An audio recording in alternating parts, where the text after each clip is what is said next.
Shout out to Squarespace for sponsoring this update. Whether you need a domain website, online store, whatever, make it with Squarespace. Get 10% off your first purchase when you go to squarespace.com/theknow. Welcome to The Know, I'm Mica. We got a look at a new trailer for Red Dead Redemption 2, and this one gives us some hints at what the game's larger story will be. The trailer is set in 1899 as the Wild West era is coming to a close in America. And this game, which is a prequel to the first Red Dead Redemption, centers around the Dutch Vanderlyn gang who are on the run after a robbery gone wrong. We see some scenes of internal tensions in the gang and even a glimpse at a young John Marston who is held at knife point and has those iconic scratches on his face, but now they're freshly stitched up.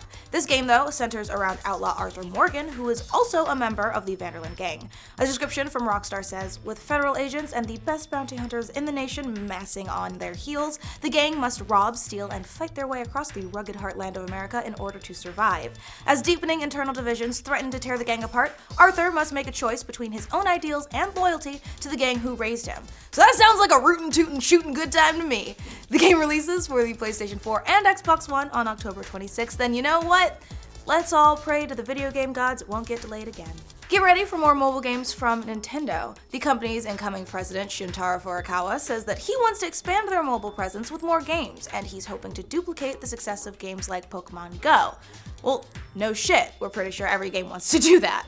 He told the Japanese publication Nikkei, from what I can see, smartphone games are the ones I want to expand the most. The idea that something will emerge that transforms into something big in the same manner as game consoles is the defining motive of the Nintendo business. Of course, Nintendo was famously slow to get on the mobile bandwagon, but they've released some well-received stuff like Super Mario Run, Fire Emblem Heroes, and Animal Crossing Pocket Camp, the latter of the two which have taken my actual money. And it will be interesting to see where they go from here, and how much more of my money they will eventually take.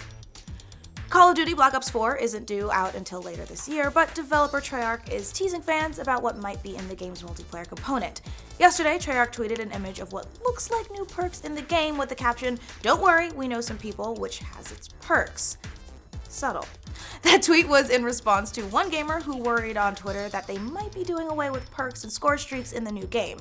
This isn't the first time that Treyarch has dropped hints about the multiplayer. They also recently suggested that the Pick 10 multiplayer system might also be returning in Black Ops 4. The developer is set to share some more details about the game's multiplayer on May 17th, and Black Ops 4 will release worldwide for PlayStation 4, Xbox One, and PC on October 12th. Heads up, Dark Souls fans, we've got some dates for an upcoming network test of Dark Souls Remastered. PlayStation 4 and Xbox One players will be able to participate in the test in 2 sessions that will take place on May 11th and the 12th. Mark your calendars. You can download the client, which is 3 gigs starting today, and it will be available until the end of the day on May 8th. And if you live in North America, the network test will start at 8 p.m. Central Time on both May 11th and the 12th, and each one will run for 6 hours. The game will release for both consoles later this month on May 25th, and it's coming later this month to the Switch. No word yet on a network test for the Switch, but I'm going to participate. I'm excited. 2 Overwatch hackers in South Korea have been sentenced for misconduct in the game. You might remember that 13 Overwatch players and match fixers were arrested earlier this year in South Korea, and recently a couple of them were sentenced. One of the players got 2 years probation, and the other was fined the equivalent of $10,000 US. 11 more cases are still under investigation by prosecutors. Of course, cheating is really nothing new, especially in popular games like Overwatch, but South Korea has been trying to crack down lately. The country passed stricter punishments for hackers last year, and now they could face a maximum of 2 years in jail, along with an $18,000 fine. There's a lot of consequences for cheating, so fucking don't do it, you guys. We figured that people would use Nintendo Labo to make some cool things, and you know what? We were not wrong. A Japanese inventor has used the cardboard kits to power a real-life wheelchair, and he recently showed off his achievement on Twitter. So now that's actually getting your $70 worth of that flabby-ass cardboard. Inventor Kentaro Yoshifuji used the motorcycle Joy-Con to power the wheelchair, and he tweeted video clips of a 13-year-old boy using it to steer his wheelchair around like a pro. So yeah, that's pretty awesome to see what people can actually do with Labo. And like, nothing against the fishing game, but this is way cooler. Sorry, cardboard fishing rod. J.J. Abrams' Star Wars Episode 9 is gearing up to shoot this summer, so you know what that means. Yep, the Star Wars rumor mill is running at full speed. That hashtag show, which has a pretty solid track record, even if they've whiffed on a couple of big rumors here or there, claims to have some dirt on 2 new lead characters. So grab the nearest available grain of salt and let's dive in. They claim casting director Nina Gold has sent out breakdowns of 2 new female characters, one named Mara and one named Caro. Mara instantly makes people think of popular expanded universe character Mara Jade, an assassin who would eventually marry Luke Skywalker. Meanwhile, Caro is described as a young African-American woman who is a leader and a problem solver, smart with a great sense of humor, and thought to be a new lead.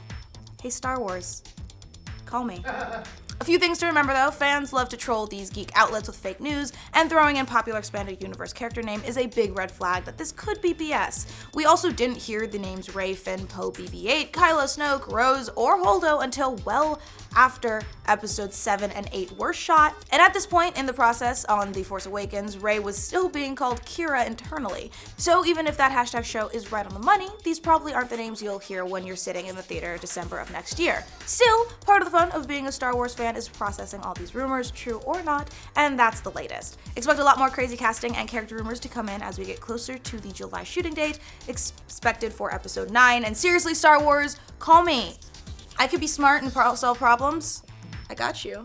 Hope you like pissed off cowboy robots, because you're gonna get a whole lot more of them. HBO has greenlit a 3rd season of their popular sci-fi show Westworld after season 2 debuted to 2.1 million viewers, a steady improvement over the original season's numbers. As we're still in this mysterious 2nd season, we have really no idea what that could mean for returning characters or plot threads, but we can be fairly certain that there's going to be a lot more mysteries to solve, violent delights on display, and probably a bunch of naked robot people. My favorite. No wonder HBO is so gung-ho to continue the series. Virtual reality is all the rage these days, and in China, they've taken it to a whole new level. That's because the new amusement park there is powered entirely by VR rides. Holy shit, book my ticket to China right now. The 330-acre park has 35 virtual reality attractions ranging from roller coasters to shoot-'em-ups. Oh, and giant robots too, because of course. The park reportedly cost $1.5 billion with a B dollars to build, and it claims to be the first of its kind, although other parks in the US and elsewhere have experimented with VR rides. And while the Chinese park is located in one of the poorest provinces in the country, officials hope it'll promote tourism and position the region as a hub for more VR development. So that is all the news we have for you today. Remember to comment on any of your favorite news stories in the comments below, and for more news from every corner of the internet, like this video and subscribe to the Know Star Wars Call Me. Thanks to Squarespace for sponsoring this update. Squarespace is your one-stop shop for establishing your own corner of the internet, whether you need a domain, a website, an online store, or whatever. It is super easy to get started too. They've got a free trial, so you can check out their different design templates. They've got 24/7 customer service, and they're an all-in-one platform, so there's nothing for you to install, patch, or even upgrade. You don't have to deal with any of it. We've used them in the past too. We actually built our holiday gift guide on Squarespace, so we've spent a lot of time with their templates and tools, and can confirm it's really straightforward and easy to understand. But we were able to dig in and really customize the little details we wanted to get just right. If you've already got a domain but haven't done anything with it yet, you can transfer it to Squarespace super easy, so you don't have to keep track of multiple vendors. And they'll even help you manage products, orders, and inventory if you're putting together an online store. That's a lot of stuff, you guys. So try it out for free at squarespace.com. Then when you're ready to go, you can get 10% off of your first purchase of a website or domain by going to squarespace.com/theknow.